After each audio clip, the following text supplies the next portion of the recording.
सत्संग से दूर होते हैं, सत्संग से संशय बढ़ते नहीं है। इसीलिए सत्संग सत्य की संगत कहा है। तो क्या है कि पानी में मीन प्यासी मोहे सुन सुनावे हांसी। इसमें एक बात है बहुत जबरदस्त, और वह यह है कि विधि हरिहर जाको ध्यान करत हैं, मुनिजन सहस 88। समझे मतलब विधि? हाँ, गई ना हिंदी। विधि ब्रह्मा, विधि ब्रह्मा, विधि हरि विष्णु, हर शिव महादेव, विधि हरि हर जाको ध्यान धारत हैं। क्या समझे? कि ब्रह्मा विष्णु महेश भी जिसका ध्यान करते हैं, विधि हरिहर जाको ध्यान करते हैं, मुनिजन सहस 88। सोई हंस तेरे घट माही, अलख पुरुष अविनाशी।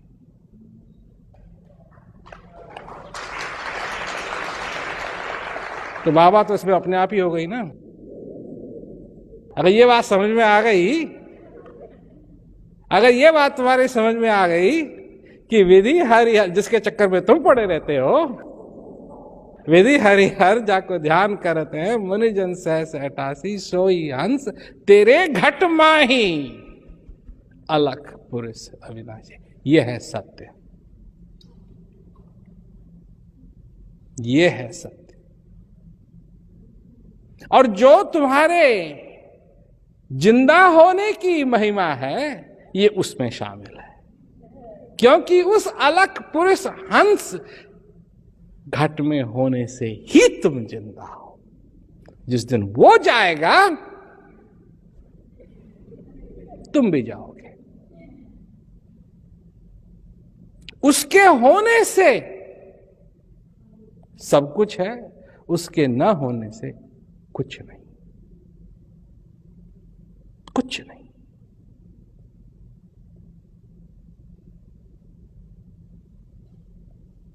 सत्संग में, असली सत्संग में असली बात सुनने को मिलेगी।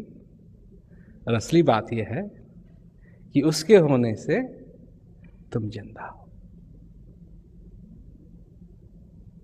इसमें तुम जिंदा हो उसकी भी महिमा आ गई। जिसने अपने जीवन को समझना शुरू किया, ये नहीं जिसके जीवन में क्या क्या हो रहा है उसको नहीं,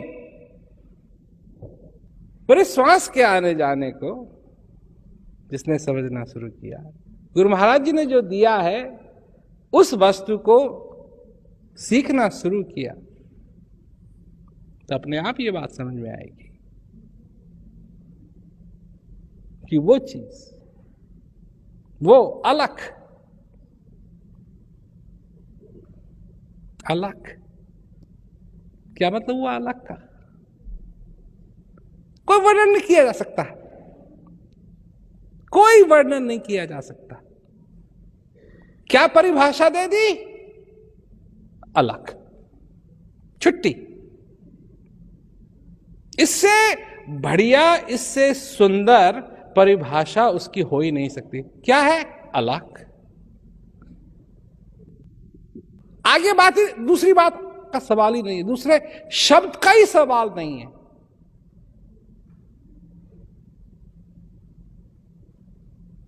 आगे बोलने की जरूरत नहीं है, अलख है। सोई हंस तेरे घट माई, अलख पुरुष अविनाशी, कभी नाश नहीं होता।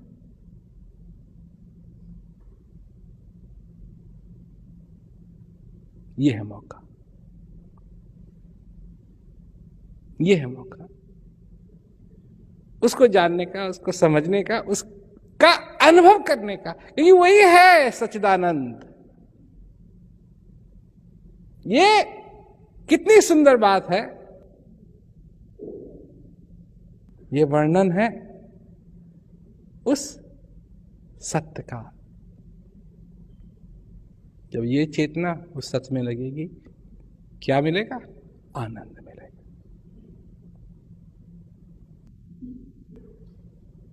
ये संभावनाएं हैं, ये संभावनाएं हैं। क्या तुम अपने जीवन में इन संभावनाओं को चाहते हो या नहीं?